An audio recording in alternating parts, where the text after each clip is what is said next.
Hello and welcome to Tabletop 24. I'm Alan. I'm John. I'm Brian. And welcome to another episode of We'll Play Again, where we take a look at games that we've been playing with a focus on how soon we're going to get them back to the table. With ever-increasing collections, time can be precious. So, what do we play again? Today we're looking at Clank In Space! So this is the follow-up to the original Clank, a deck building adventure with a different theme and a different setup. So it's very much in the spirit of the base game. You are going to be exploring the space station, dropping off some of your memory cores in order to venture deeper into I believe it is a space station, to collect your artifacts and make your way back up and escape out. You're doing that by acquiring cards from the market, from the static market, building a deck that is essentially going to enable you to move around, do some more special things, spend some more, and again with that all-important mechanic of making clank as you rattle around the station, which will set off this time Lord of Radicus, and you'll be drawing your cubes back out of the bag and taking damage accordingly. So, it's Clank, but in space. Clue is in the title. It's the modular board.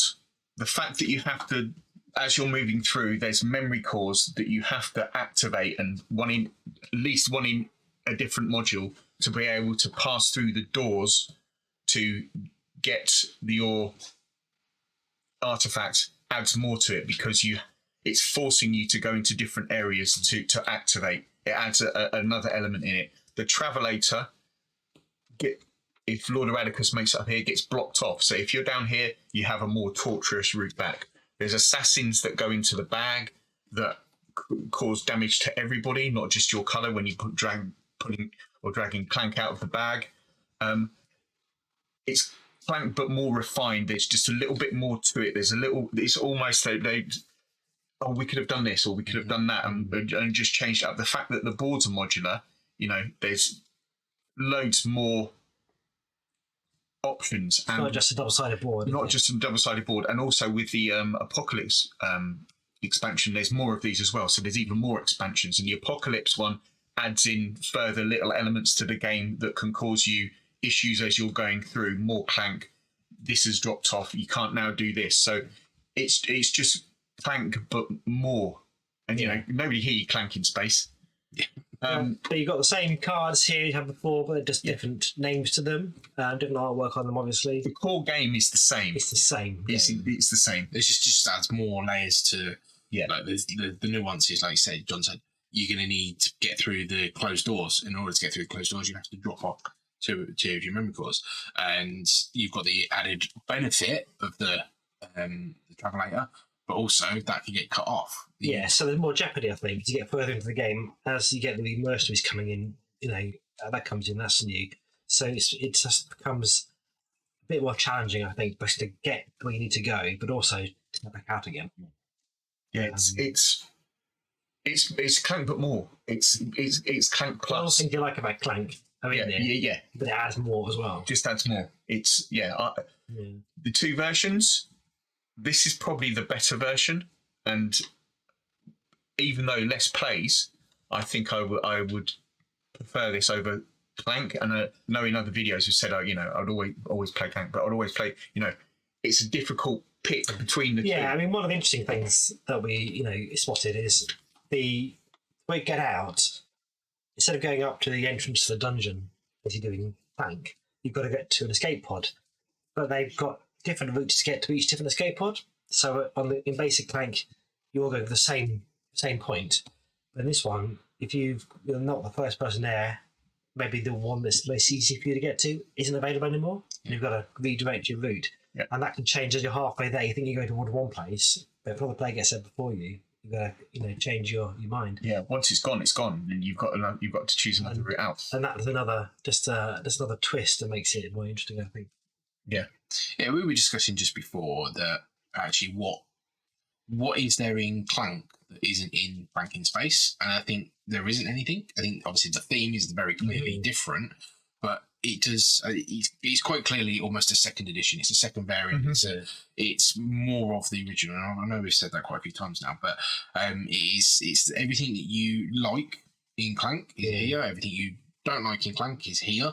I don't think there is anything that was ever taken out. So yes, you've still got your humour, and I think that's turned up a dial. You can see you've got Boldly Go, you've got red shirts in here, and It's lots of pop culture references in here. Yeah. That you spotted from into the. and this was just by chance, but that's quite clearly Riddick from Pitch Black and the Chronicles of Riddick. So you've got those little references as you go throughout, and it is a little bit more shapeshifter. He wonders if he has a twin. It's that bit of humour that you're picking up there. But conversely, my biggest sort of issue with Clank as a whole is this market area that you're posting from can get tied up. Now, there is a slightly different variant here where you may be collecting the factions. Now, the factions will, as you can see, gain synergy when you're playing them out.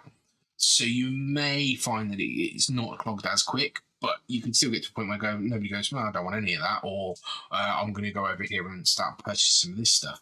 So you are liable to the same sort of the traps that you can fall into.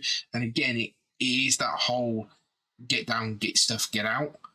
If you're last on that, and it's the whole purpose of the game, but if you're last on that, you could still end up scoring no points. You could still end up really pushing to get anything and get any satisfaction for a... Yeah, it's still a very competitive game. You're playing definitely against other players. Yeah, you have to be in the cargo bay to be able to score points. So there's a larger section that you can get trapped in. Yes. Another difference is the crystals that you can pick up as you go through, and there's cards that give you points for having crystals. Yeah.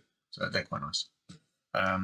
There's the keys, there's health to pick up, there's boxes you can pick up, or cargo boxes you can pick up more than one. Treasure, that's the word. Thank you, Brian. And there's also teleports which can beam you across, which you need to buy, which again speed up the game and just change it up a little bit. So whilst there is more, that means the setup time and the teardown time is a little bit more. Yeah. So it's not as simple as folding the board up. You've got the different modules that then got to go back in the box, and you've not necessarily looking at the same layouts every time. So it's not like you instantly know, right, this is where these tokens go. This is where we're looking for. Yes, yeah. And moving the boards around so they go into certain spots. You've got to almost search the board to where they go, to find out where they go, which does take a bit of extra time. Yeah. And there are a couple of expansions. I did mention the Apocalypse one, which adds in elements of the game that you tick off as Clank comes out of the bag, and gives you events which change the game up as well. And the Cyber Station is a completely different map. So it's a completely different station for you to explore, which again is interesting. And I think I'll mention it here that the one thing I would love and think would be an excellent implementation of this is a legacy version that changes it up, changes these, destroys them, adds bits on. You can imagine thematically bits of space station being closed off, or ships docking in to increase the map size. Pirates coming in that could cause some jeopardy as well. I think this is right for it. So come on, Direwolf. Yeah. Where's the Clank legacy? Space legacy. Just take my money. So you hear there. There's 3 different versions of Clank. There's the base Clank. There's Clank in space, and then there's Clank Legacy Acquisition Integrated. So we are covering all 3 of those. And I think it's quite clear that this is a refinement on that. And obviously the legacy version is legacy. And we all like the humour that's in this and the difference that this brings. So maybe a legacy version with extra modules and stuff like that will be right up this street. So one of the things we have pondered about that is the IP that they've attached to that. Yeah. Obviously Direwolf and Renegade have got Renegade have got June, so it could be a June implementation, or it could just be a blank one, and maybe sometimes been taken in building up the history and the backstory to implement it if they're coming up something from scratch rather than trying to pull something out, because that could be the hard part of this. It's odd. It's just occurred to me. It's almost like an alien or feel to this with the ship as you're moving through, and being the Lord Eradicus is stalking you in that element. And that hadn't occurred to me before. Again, it's just a lovely game, and one that I'm happy to have on my shelf. With that in mind, then, John, would you play again? Of course I would. Yeah, I would definitely play this again.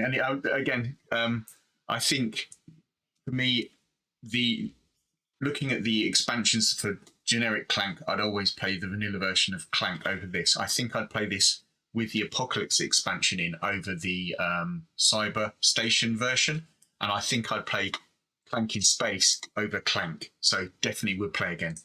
And I'd say it in every video, it's set up in front of us. Can we just carry on and play? Brian, then. I would play again. Same reason as John, really. And I agree with his reasoning there about the difference between Clank and Clank in Space. I think Clank in Space is just a little bit more interesting for me. So if there's two versions which one should we play tonight, I'll play Clank in Space. And always happy to play it. I'm almost thinking, maybe I should say we'll play again now. Now that it's on the table, I want to see it. But I think, as far as I can be, is concerned for this, we'll play again. Is correct, I think. Yeah. And for me, it's we'll play again soon, and probably for the same reason. Obviously, these guys have got we'll play again. It's a nicer game. I think there's more to it. I think potentially, whilst we haven't explored everything Clank has got to offer, Clank in Space has got more straight away in its thing. And I think there's a lot in the hobby where you'd look at entry level games and more advanced games. I think Clank is almost that entry level game now. Whereas Clank in Space is a bit more to it. There's a bit more to digest. There's a bit more to understand. So I think, and a bit more strategy, actually. There's a lot more strategy in it because, actually, to Brian's point about the escape pods, do I go to an escape pod that's slightly more harder to get to for me, but I'm there first knowing it's going to upset somebody else's game? Mm-hmm. And there's a little bit more strategy-wise on that. Yeah. So for me, it's we'll play again soon, and I know that we will be playing Clank again soon, and in Space will probably be the one we're playing. Yeah. I'd agree. Yeah, and also just mentioned the lovely 3D printed chips. Thank you, painted by me. But they add, it's again Clank in Space. It's just that tactile and the sound of it doesn't need to be money because it's future credits. So thank you for watching this episode of We'll Play Again. If you haven't done so already, check out our other videos on the channel. Give us a like and a subscribe, and we'll catch you next time. Take care. Bye. Bye.